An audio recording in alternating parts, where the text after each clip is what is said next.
کون گیا ہے حرمین شریفین؟ ہاتھ کھڑا کرے جی. اللہ نے توفیق دی ہے. اللہ میری اللہ سے دعا ہے اس بابرکت مجلس کے صدقے اللہ سب کو جانے کی توفیق. یہ نعت بڑی عجیب نعت ہے میرے دوستوں. میں نے اس کو جب پہلی بار پڑھا، اس کو پڑھ کے میرے دل نے تسلیم نہیں کیا کہ مجھے اس کو پڑھنا چاہیے، کیونکہ میں نے کہا محمد کا روضہ قریب آ رہا ہے. یہ اتنی ایک عام سی بات ہے. مجھے ایسے لگا جیسے میں نثر پڑھ رہا ہوں، جیسے میں سمجھانے کے لیے محمد کا روضہ قریب، جیسے کوئی کہے میں اپنے گھر جا رہا ہوں. میں نے کہا یہ تو اتنا سا ایک عام سا جملہ ہے. مجھے مولوی طارق جمیل صاحب نے فرمایا اس کو پڑھو کہ تمہیں نہیں پتا کہ مولانا سعید احمد خان صاحب کا تعلق کیسا تھا رسول اللہ صلی اللہ علیہ وسلم سے، تو اس کے اثرات مرتب ہوں گے لوگوں پر، تو تم اس کو پڑھو. یقین کریے مجھے تو یقین نہیں تھا جب میں نے اس کو پڑھا ہے. آج ماشاءاللہ بچے کی زبان پر ہے.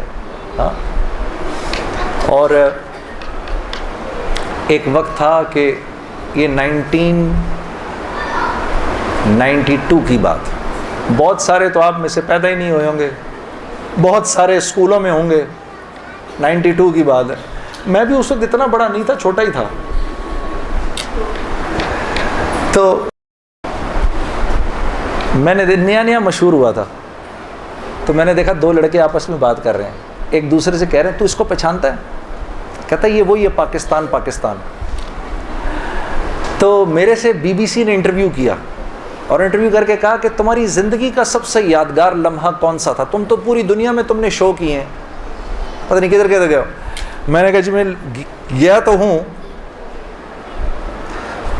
لیکن میری زندگی کا سب سے یادگار لمحہ وہ ہے جب میرے ملک کے دو لڑکوں نے جو مجھے پہچانتے نہیں تھے، پہچاننے کی کوشش میں مجھے کہا یہ وہ ہے وہ پاکستان. تو میں اپنے ملک میں پاکستان کے نام سے مشہور ہوں. لیکن اسی واقعے کے تقریباً 13-14 سال کے بعد بعینی ہی یہ واقعہ ہوا.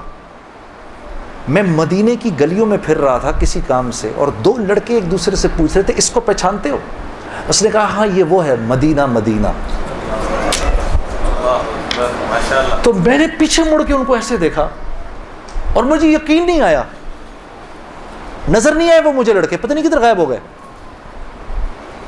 میں سوچتا رہا یا اللہ، آج کے بعد سے پھر پاکستان بعد میں ہو گیا، مدینہ پہلے ہو گیا.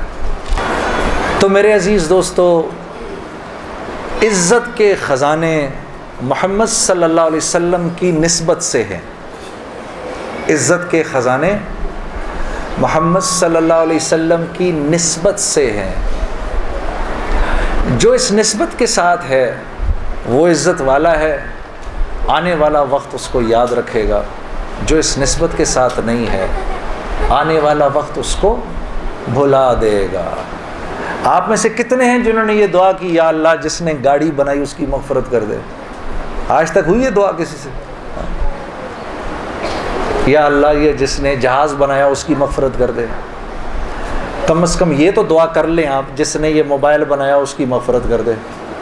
ہاں جی، یہ بھی نہیں کرنی. لیکن ہم کہتے ہیں وصلی اللہ تعالی علی خیر خلقہ محمد و آلہ و اصحابہ بس وبارک وسلم. کوئی دعا ہماری ایسی نہیں جن میں ان صحابہ کے نام نہ آئیں. آج دنیا میں سب سے زیادہ مسجدوں کا نام کیا ہے؟ مسجد بلال. تو یاد رکھیے گا یہ نسبت اصل عزت کی نسبت ہے. میسیج ٹی وی کے چینل کو سبسکرائب کیجیے اور امن کے پیغام کو پھیلانے میں ہماری مدد کیجیے. ویڈیو کے نیچے سبسکرائب کے بٹن پہ کلک کریں اور میسیج ٹی وی چینل کے سبسکرائبر بنیں. سبسکرائب کرنے کے بعد بیل کے آئیکن پہ کلک کیجیے تاکہ ہر نئی ویڈیو کی نوٹیفیکیشن براہ راست آپ کو مل جائے. اس ویڈیو کو تھمز اپ کا بٹن دبا کر لائک کیجیے اور اپنی فیس بک وال اور ٹویٹر پر شیئر کیجیے. آپ کا اپنا میسیج ٹی وی.